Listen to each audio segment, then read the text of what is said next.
Good morning students. आज हम लोग स्टार्ट करेंगे इकोनॉमिक्स का सेकंड चैप्टर सोशल इंफ्रास्ट्रक्चर। ठीक है, सोशल इंफ्रास्ट्रक्चर में यहाँ पर दो पार्ट दिया है, एजुकेशन एंड हेल्थ से रिलेटेड। तो social infrastructure is related to education and health care facilities. ठीक है, तो यहाँ पर हम लोग सबसे पहला जो क्वेश्चन नंबर 1 पढ़ेंगे वो है इम्पोर्टेंस ऑफ सोशल इंफ्रास्ट्रक्चर। आप लोग देख सकते हो स्क्रीन पर, फर्स्ट क्वेश्चन वहाँ पर लिखा है इम्पोर्टेंस ऑफ सोशल इंफ्रास्ट्रक्चर। ठीक है, और मैंने बताया social infrastructure is related to education and health care facilities. देखो यहाँ पर मैंने अंडरलाइन किया है एजुकेशन एंड हेल्थ फैसिलिटीज़। ठीक है, तो सबसे पहला हम लोग स्टार्ट करेंगे importance of social infrastructure. First point है ह्यूमन डेवलपमेंट। देखो, ह्यूमन डेवलपमेंट कब होगा? जब कंट्री में एजुकेशन फैसिलिटीज़ अच्छी होगी और हेल्थ केयर फैसिलिटी अच्छी होगी। क्योंकि जब इंसान को एजुकेशन अच्छा मिलेगा, वो एजुकेट होगा, लिटरेट होगा, तो ऑब्वियसली वो अच्छा इनकम कमाएगा। ठीक है, और अच्छा इनकम कमाने के लिए, अच्छा काम करने के लिए उसका हेल्थ केयर उसका अच्छा होना चाहिए। तो कंट्री के अंदर दो चीज़ की नेसेसिटी, बहुत अच्छी फैसिलिटीज़ मिलनी चाहिए, एक एजुकेशन और दूसरा हेल्थ केयर फैसिलिटी। तो ह्यूमन डेवलपमेंट, वो देखो वहाँ पर फर्स्ट पॉइंट में ध्यान देना सब लोग, क्या दिया है? विदाउट सोशल इंफ्रास्ट्रक्चर, मतलब कि without education and health human development is not possible to achieve. Getting it all of you? Human development is not possible to achieve. Without social infrastructure, human development not possible to achieve. Getting? Human development level of nations are measured by HDI. HDI का full form है Human Development Index. ठीक है, human development index. अब human development index के अंदर, HDI के अंदर तीन चीज़ें आती, देखो वहाँ पर हाईलाइट किया है। सबसे पहला आएगा लाइफ एक्सपेक्टेंसी। ठीक है, अब जो कंट्री के अंदर लाइफ एक्सपेक्टेंसी ज़्यादा होती है, ठीक है, वहाँ का ह्यूमन डेवलपमेंट इंडेक्स बहुत अच्छा होता है। अगर हम कंपेयर करें इंडिया और जापान को, तो जापान के अंदर लाइफ एक्सपेक्टेंसी है 80 ईयर्स एंड अबव, और हमारे इंडिया के अंदर 65 ईयर्स एंड अबव। तो मतलब हम लोग सिर्फ कंपेयर कर सकते हैं लाइफ एक्सपेक्टेंसी। सेकंड है एजुकेशंस। ठीक है, जो कंट्री के अंदर एजुकेशन रेशियो अच्छा होगा, 100% होगा, वो कंट्री का ह्यूमन डेवलपमेंट इंडेक्स अच्छा होगा। Per capita income, per capita income, ठीक है, तो ह्यूमन डेवलपमेंट इंडेक्स के अंदर पर पर्सन का इनकम, जिसका इनकम अच्छा होगा तो उसका ह्यूमन डेवलपमेंट इंडेक्स वो कंट्री में अच्छा होगा। तो यहाँ पर ह्यूमन डेवलपमेंट इंडेक्स के अंदर तीन पार्ट दिया है, life expectancy, education and per capita income. अब जो कंट्री के अंदर लाइफ एक्सपेक्टेंसी, एजुकेशन और पर कैपिटा इनकम अच्छा होगा, वो कंट्री के अंदर ह्यूमन डेवलपमेंट इंडेक्स ज़्यादा होगा। और वो ये कब हो सकता है? जो कंट्री के अंदर education and health care facilities अच्छी होगी। Is it clear all of you? First point था ह्यूमन डेवलपमेंट। अच्छे से नोट्स प्रिपेयर किया हूँ मैंने, आप लोग इसको नोट डाउन करो। ठीक है, second point economic growth. But obvious, अगर जो कंट्री के अंदर एजुकेशन और हेल्थ केयर अच्छा होगा, वो कंट्री का इकोनॉमिक ग्रोथ भी ज़्यादा अच्छा होगा। तो फर्स्ट पॉइंट देखो आप लोग, improvement in education system, health care facility is necessary for the human development. Obviously जो कंट्री के अंदर एजुकेशंस, जहाँ के लोग पढ़े लिखे होंगे, वहाँ पर जहाँ पर नंबर ऑफ़ अच्छे हॉस्पिटल्स होंगे, हेल्थ केयर फैसिलिटीज़ अच्छी होगी, तो वहाँ ह्यूमन डेवलपमेंट ज़्यादा अच्छा होगा। फिर देखो वहाँ पे क्या दिया सेकेंड लाइन में, सेकेंड पॉइंट का, if education is available to all the people either free or at low cost. देखो हाईलाइट किया मैंने, free or at low cost. जो कंट्री में एजुकेशन फ्री दिया जाएगा गवर्नमेंट की तरफ से या लो कॉस्ट पे दिया जाएगा, तो वहाँ पर लोग ज़्यादा पढ़े लिखे होंगे, और ज़्यादा पढ़े लिखे होने की वजह से will help to increase work productivity. ठीक है, तो उनकी काम करने की क्षमता भी ज़्यादा बढ़ेगी। और similarly health care facility also increase the work productivity. जो अच्छी सेहत होगी तो अच्छे से काम करेंगे, अच्छा काम करेंगे तो अच्छी इनकम आएगी। Getting it all of you? तो ये था सेकंड पॉइंट हमारा इकोनॉमिक ग्रोथ। तो फर्स्ट पॉइंट में हम लोग ने देखा ह्यूमन डेवलपमेंट। ठीक है, ह्यूमन डेवलपमेंट के अंदर हम लोग ने ह्यूमन डेवलपमेंट इंडेक्स के बारे में देखा, life expectancy, educations and per capita income. ठीक है, और सेकंड पॉइंट हम लोग ने देखा इकोनॉमिक ग्रोथ, इकोनॉमिक ग्रोथ यहाँ पर education systems and health care facilities के बारे में बताया गया है। जो कंट्री में एजुकेशंस फ्री और लो कॉस्ट में होगा तो वहाँ पर कंट्री में वर्क प्रोडक्टिविटी बढ़ेगा, पढ़े लिखे लोग अच्छा कमाएंगे, और जहाँ पर हेल्थ केयर फैसिलिटीज़ अच्छी होगी, इंक्रीज़ होगी, तो वहाँ पर भी वर्क प्रोडक्टिविटी बढ़ेगा कंट्री में। Is it clear? ओके, अब आते हैं हम लोग थर्ड पॉइंट की तरफ। थर्ड पॉइंट दिया है हमारा पॉजिटिव एक्सटर्नैलिटीज़। ठीक है, पॉजिटिव एक्सटर्नैलिटीज़। अब मुझे बताओ, एजुकेशन एंड हेल्थ केयर, इसका पॉजिटिव इम्पैक्ट आता है। ठीक है, जो लोग एजुकेट होते हैं, जिसका हेल्थ केयर, जो कंट्री में हेल्थ केयर फैसिलिटी अच्छी मिलती है, ठीक है, तो वो कंट्री के अंदर पॉजिटिव इम्पैक्ट रहता है लोगों का। देखो वहाँ पे क्या दिया है example, if people in urban slums are provided training on sanitation and health care. ठीक है, अगर पब्लिक को अर्बन एरिया में, ठीक है, स्लम्स में, जहाँ पर उनको ट्रेनिंग दी जाए sanitations and health care facilities के बारे में, तो it will helps to prevent the spread of disease in the locality. ठीक है, उनको हेल्थ केयर के बारे में बताया जाए। जैसे आज हम लोग को हेल्थ केयर के बारे में बताया जा रहा है कि कोरोना वायरस से किस तरह से बचा जा सकता है, मास्क पहनो, बार बार हैंड वॉश करो, बराबर है, और सैनिटेशंस, बाथरूम फैसिलिटी, खुले में शौच मत करो। ठीक है, जो अच्छी फैसिलिटीज़ के बारे में उनको ट्रेन करेंगे, ठीक है, एजुकेटेड लोग बताएंगे, तो उससे क्या होगा, डिज़ीज़ कम फैलेगा लोकेलिटी में, लोग स्वस्थ रहेंगे, अच्छे रहेंगे। ठीक है, इसका पॉजिटिव इम्पैक्ट पड़ेगा, किसके ऊपर पड़ेगा, वहाँ के लोकेलिटीज़ के ऊपर पड़ेगा, जो रहीवासी रहेंगे वहाँ के। Getting it all of you? Third point था हमारा पॉजिटिव एक्सटर्नैलिटीज़। फोर्थ पॉइंट है क्वालिटी ऑफ लाइफ। ठीक है, ध्यान देना ज़रा, fourth point quality of life पे, उसका मैं फर्स्ट पॉइंट पढ़ूंगा। सोशल इंफ्रास्ट्रक्चर मतलब education and health care facilities in the form of education and health care is essential to improve the quality of life of the people. Obviously social infrastructure, ठीक है, in the form of education and health care facility बहुत ज़रूरी है quality of life के लिए। आप मानते हो कि नहीं, एजुकेशन और हेल्थ केयर बहुत ज़रूरी होता है। देखो सेकंड लाइन में बोला है investment in health reduce the death rate. अगर आप अपने हेल्थ पे प्रॉपर ध्यान दोगे, अच्छे से अपने हेल्थ के लिए प्रॉपर केयर करोगे, ठीक है, तो डेथ रेट कम हो जाएगा, कंट्रोल डिजीज़, ठीक है, एंड इम्प्रूव लिविंग कंडीशन। मतलब एजुकेशन और हेल्थ केयर फैसिलिटी कंट्री में अच्छी होने से डेथ रेट कम हो जाता है, डिज़ीज़ कंट्रोल में आ जाता है, और लिविंग कंडीशंस में इम्प्रूव मिलता है। ठीक है, तो ये हम लोग ने 4 पॉइंट पढ़ा, इम्पोर्टेंस ऑफ सोशल इंफ्रास्ट्रक्चर। पहला पॉइंट क्या था, ह्यूमन डेवलपमेंट, जहाँ पर बेटा हम लोग ने देखा life expectancy, educations and per capita income, human development index के बारे में। ठीक है, सेकंड पॉइंट था इकोनॉमिक ग्रोथ। इकोनॉमिक ग्रोथ कब होगा, जब कंट्री के अंदर एजुकेशंस फ्री ऑफ कॉस्ट और हेल्थ केयर फैसिलिटीज़ अच्छी होगी, तो वर्क प्रोडक्टिविटी लोगों की बढ़ेगी। तीसरा था पॉजिटिव एक्सटर्नैलिटीज़। ठीक है, एजुकेशन और हेल्थ केयर फैसिलिटी अच्छी होगी तो पॉजिटिव इम्पैक्ट पड़ता है कहाँ पर, लोकेलिटी पर। अच्छे से ट्रेन करोगे उनको, बीमारी के बारे में बताओगे, तो डिज़ीज़ कम फैलेगा, लोकेलिटी के अंदर positive impact. Fourth, quality of life.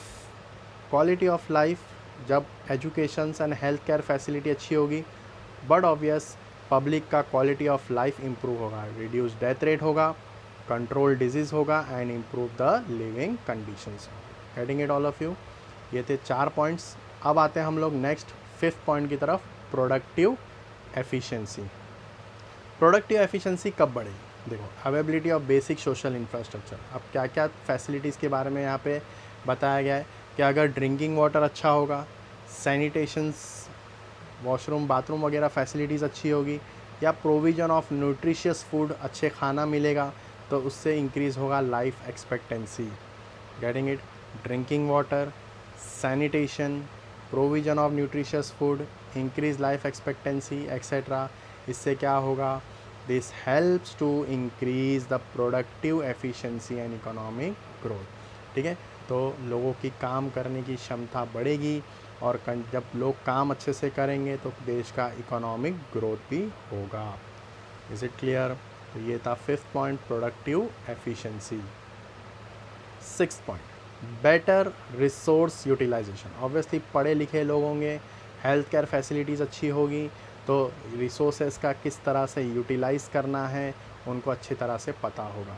तो improvement in knowledge and skills of working population, ठीक है, जितना नॉलेज और जिनका हुनर, स्किल्स जितना अच्छा बढ़ेगा एजुकेशन से वर्किंग पॉपुलेशन का, उससे रिसोर्सेज का यूटिलाइजेशन अच्छा होगा, better utilisation of resources, wastage कम होगा और रिसोर्सेज का यूटिलाइजेशन प्रॉपर तरीके से होगा। ठीक है, तो education play an important role in better resource utilisation. Clear. देखो, एक पढ़ा लिखा आदमी अगर काम करेगा तो वो मैक्सिमम रिसोर्सेज का यूटिलाइज़ करेगा। एक बिजनेसमैन कम खर्चा करता है और प्रॉफिट ज़्यादा कमाता है। Getting it. तो रिसोर्सेज का सही यूज़ करना ताकि प्रॉफिट ज़्यादा कमा सके और वेस्टेज कम कर सके। ठीक है, नेक्स्ट पॉइंट है raises standard of living with well develop infrastructure. अच्छा इंफ्रास्ट्रक्चर होगा, बेटर हेल्थ केयर मिलेगा कंट्री में और एजुकेशन मिलेगा, तो but obvious helps to raise the standard of living of the people. Public का जो रहन सहन है, वो रहने का तरीका बदल जाएगा। एजुकेटेड लोग, हेल्थ केयर फैसिलिटी और अच्छा इंफ्रास्ट्रक्चर से लोगों का रहने का तरीका बदल जाएगा, रेज हो जाएगा standard of living. Is it clear all of you? ठीक है, अब हम लोग ने, मैं फिर से एक बार बता रहा हूँ, importance of social infrastructure, chapter number 2, first point है ह्यूमन डेवलपमेंट, जिसके अंदर HDI ह्यूमन डेवलपमेंट इंडेक्स के बारे में हम लोग ने स्टडी किया, life expectancy, education and per capita income. ठीक है, सेकंड इकोनॉमिक ग्रोथ, जिसमें हम लोग ने एजुकेशंस और हेल्थ केयर फैसिलिटीज़ के बारे में देखा कि अगर एजुकेशंस फ्री और लो कॉस्ट पे होगा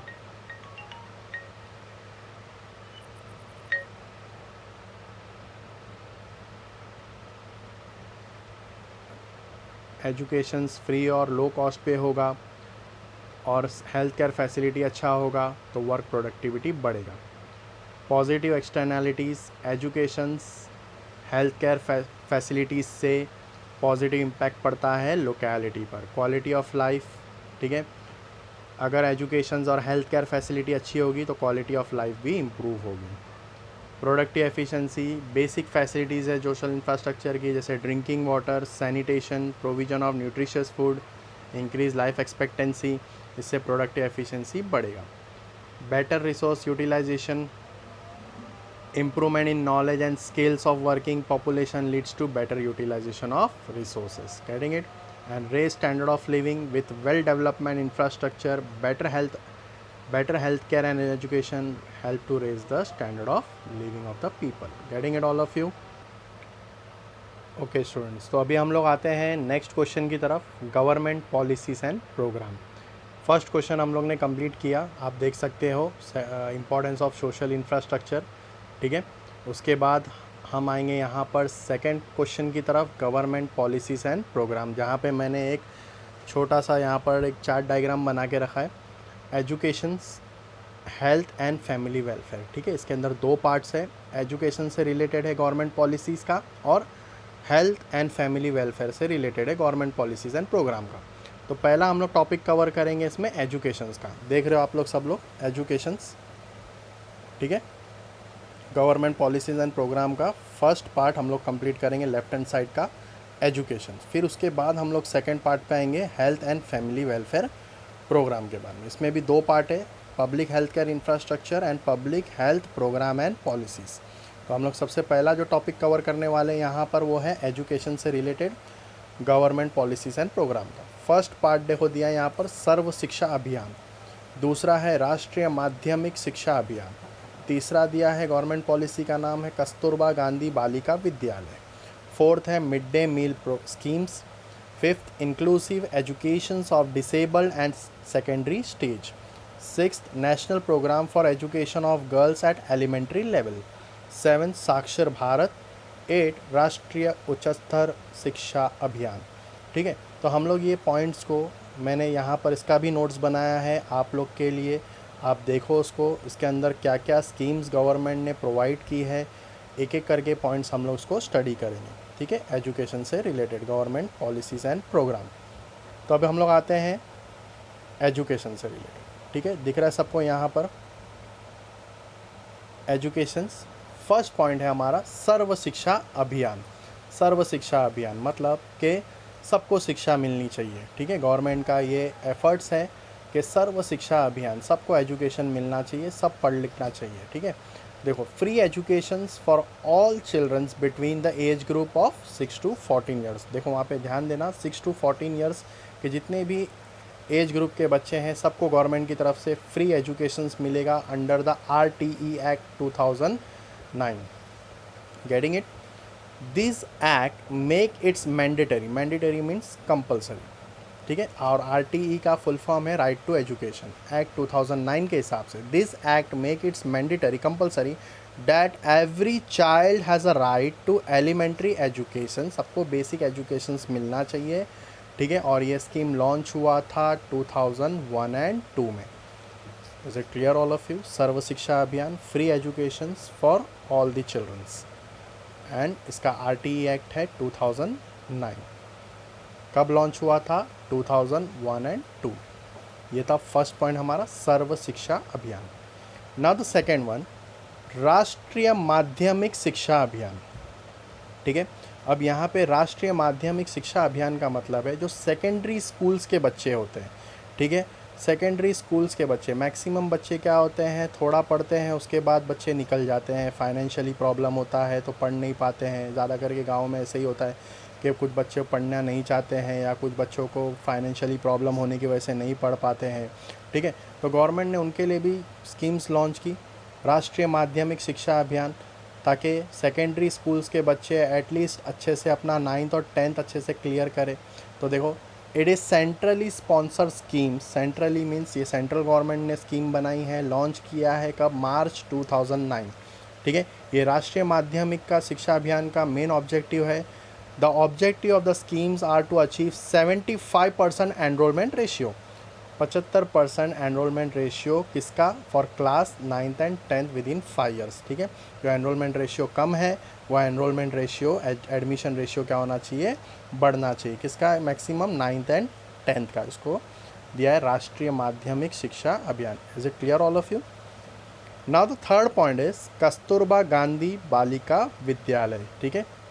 कस्तूरबा गांधी बालिका विद्यालय स्टूडेंट्स, ये स्कीम्स मैक्सिमम किन के लिए हैं? जो SC, ST, OBC and minorities, ठीक है, उनके लिए स्कीम्स ओपन। पहले के टाइम पे क्या होता था कि गांव में मैक्सिमम भेदभाव बहुत होता था, ठीक है। ये ऊंचे जात के लोग हैं, ये नीची जात के लोग हैं, तो उनको उनके साथ में स्कूल में बिठाया नहीं जाता था। तो ये सब चीज़ें नहीं होनी चाहिए करके गवर्नमेंट ने एक स्कीम निकाला, कस्तूरबा गांधी बालिका विद्यालय। This scheme launch in July 2004 and it is set up residential school for girls, specially for girls belonging to SC, ST, OBC and minorities, ठीक है। Is it clear all of you? Third point. Now the fourth one is midday meal schemes. Now what is midday meal schemes? देखो, government school में maximum लोगों को खाना दिया जाता था, बच्चों को, ठीक है। स्कूल में खाना गवर्नमेंट की तरफ से दिया जाता था, मिड डे मील। अच्छा, खाना देने से क्या होगा? गवर्नमेंट को इसमें 2 फ़ायदे होते थे। एक तो बच्चा पढ़ने भी आएगा, और गवर्नमेंट पढ़ने के साथ साथ बच्चों को, घर वालों को एक टाइम का खाना भी फ्री में दे रहा। तो खाना मिलने के इससे बच्चे ज़्यादा करके स्कूल में पढ़ने के लिए आते थे। समझ में आया? मिड डे मील स्कीम से 2 फ़ायदे होते थे गवर्नमेंट को। एक, बच्चा पढ़ने भी आता था, और गवर्नमेंट उसी तरह उसके परिवार की मदद भी करता था एक टाइम का खाना देके, ठीक है। तो ये भी स्कीम स्पॉन्सर, सेंट्रली स्पॉन्सर है, mid day meal scheme. It make a provision for providing cook meal, ठीक है, पका हुआ खाना चिल्ड्रंस को दिया जाएगा जो स्टडी करते हैं इन government schools. Getting it?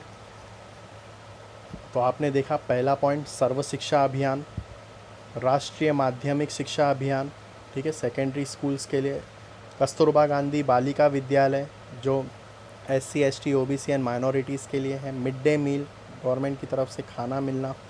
Fifth, inclusive education for disabled at secondary stage. आप नाम से ही देख सकते हो, डिसेबल्ड, ठीक है, जो हैंडीकैप बच्चे हैं उनके लिए। तो दिस स्कीम्स वॉज लॉन्च इन 2009-10, ठीक है। इट प्रोवाइड्स सेंट्रल असिस्टेंट, मतलब गवर्नमेंट की तरफ से मदद for inclusive education of disabled children, जो हैंडीकैप बच्चे हैं उनके लिए मदद दी जाएगी गवर्नमेंट की तरफ से पढ़ने के लिए. So studying in 9 to 12 in government schools. Getting it all of you. ठीक है. Sarva Shiksha Abhiyan, free education for all childrens, Rashtriya Madhyamik शिक्षा अभियान. ठीक है. सेकेंडरी स्कूल्स, कस्तूरबा गांधी बालिका विद्यालय, SC ST OBC and minorities, mid day meal schemes, cook meal for childrens in government school and inclusive education for disable at secondary stage. तो disable childrens के लिए centrally assistance दिया जाएगा गवर्नमेंट स्कूल में. Getting it all of you. Now the next one is 6th point, national programme for education of girls at elementary level. ठीक है, ध्यान देना. This programme was launch in 2003. Government ने launch किया programme कब? 2003 में. इसका ऑब्जेक्टिव था to provide support for education of under privilege girls from class 1 to 8. ठीक है. जो बच्चे गाँव में, लड़कियां खास करके ज़्यादा करके जिनको नहीं पढ़ाया जाता है, गवर्नमेंट ने उनके लिए स्कीम निकाला है कि बच्चे स्पेशली गर्ल्स के लिए कि उनको पढ़ाओ. ठीक है. उनको फ्री एजुकेशन दिया जाएगा गवर्नमेंट स्कूल के अंदर और मैक्सिमम गर्ल्स इसमें पढ़ेंगे तो हमारा देश आगे तरक्की करेगा. ठीक है. तो it is implemented in economical backward area. ज़्यादा करके गांव एरिया में ये इम्प्लीमेंट किया प्रोग्राम को. National programme for education of girls at elementary level.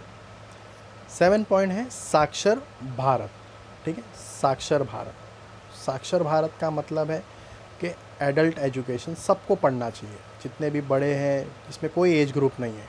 ठीक है. जितने भी बड़े लोग होंगे जिनको बेसिक्स रीडिंग करना है, राइटिंग करना है, पढ़ना है, तो वो सबको पढ़ाई मिलेगी. साक्षर भारत, पूरा भारत पढ़ेगा. ठीक है. Saakshar Bharat programme was formulated in 2009 with the objective of achieving 80% literacy level at a national level. ठीक है. 80% लोगों को अचीव करना है नेशनल लेवल पे ताकि लोगों को बेसिक पढ़ाई आ सके. Help to provide basic reading writing for all and provide continue education. अभी कुछ लोग होते हैं जो 10th करके छोड़ देते हैं पढ़ाई. ठीक है. कोई 12th करके पढ़ाई छोड़ देता है. तो जिसको आगे कंटिन्यू करना है पढ़ाई को, वो अपनी पढ़ाई को आगे कंटिन्यू कर सकता है. तो is it clear all of you? समझ में आया? And the last one is राष्ट्रीय उच्च स्तर शिक्षा अभियान. ठीक है.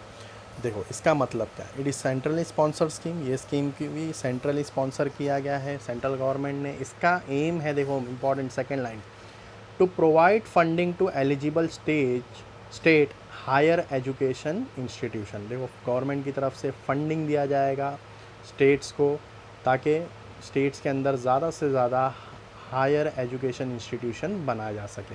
एग्जांपल भी मैंने हाईलाइट किया, create new universities, degree colleges, professional colleges etcetera, जिसमें देश में लोग बच्चे पढ़ेंगे और देश की तरक्की होगी. तो ये एजुकेशन से रिलेटेड स्टूडेंट्स, यहाँ पर आपने देखा बहुत सारे गवर्नमेंट ने पॉलिसीज़ एंड प्रोग्राम बनाए. तो पहला पॉइंट है सर्व शिक्षा अभियान, राष्ट्रीय माध्यमिक शिक्षा अभियान, Kasturba Gandhi Balika Vidyalaya, mid day meal schemes, inclusive education for disabled at secondary stage, national programme for education of girls at elementary level, Saakshar Bharat, राष्ट्रीय उच्चतर शिक्षा अभियान. ठीक है. तो यहाँ पर हम लोग ने, आप देख सकते हो, जो गवर्नमेंट पॉलिसीज़ एंड प्रोग्राम का लेफ़्ट साइड का एजुकेशन पार्ट हम लोग ने कंप्लीट किया है. ठीक है. सर्व शिक्षा अभियान वाला, वहाँ से लेके 8 पॉइंट राष्ट्रीय उच्चतर शिक्षा अभियान तक. Is it clear all of you? तो हम लोग नेक्स्ट टॉपिक में हेल्थ एंड फैमिली वेलफेयर वाला प्रोग्राम वाला, उसका 2 पार्ट है, वो हम लोग नेक्स्ट लेक्चर में टॉपिक में कवर करेंगे. आई होप आपको अच्छे से समझ में आया पूरा. तो आज हम लोग ने 2 टॉपिक कवर किया. सोशल इंफ्रास्ट्रक्चर का इम्पोर्टेंस, ठीक है, जो रिलेटेड है एजुकेशन और हेल्थ से, और उसके बाद हम लोग ने नेक्स्ट टॉपिक कवर किया गवर्नमेंट पॉलिसीज़ एंड प्रोग्राम का लेफ़्ट साइड का एजुकेशन पार्ट वाला. ठीक है. नेक्स्ट टॉपिक में health and family welfare complete करेंगे. Is it clear all of you? समझ में आया कॉन्सेप्ट? आप मेरे नोट्स को नोट डाउन करो, जिससे आपको पढ़ने के लिए भी मैंने बहुत अच्छे से ये नोट्स आपके लिए प्रिपेयर किया है. आप लोग को पढ़ने के लिए भी और इसको लिखने के लिए भी आसानी रहेगी. आप इकोनॉमिक्स के अंदर जितना अपने ओन वर्ड्स में लिख सकते हो आप लिखो, ठीक है, आपको उतना ज़्यादा अच्छा मार्क्स मिलेगा।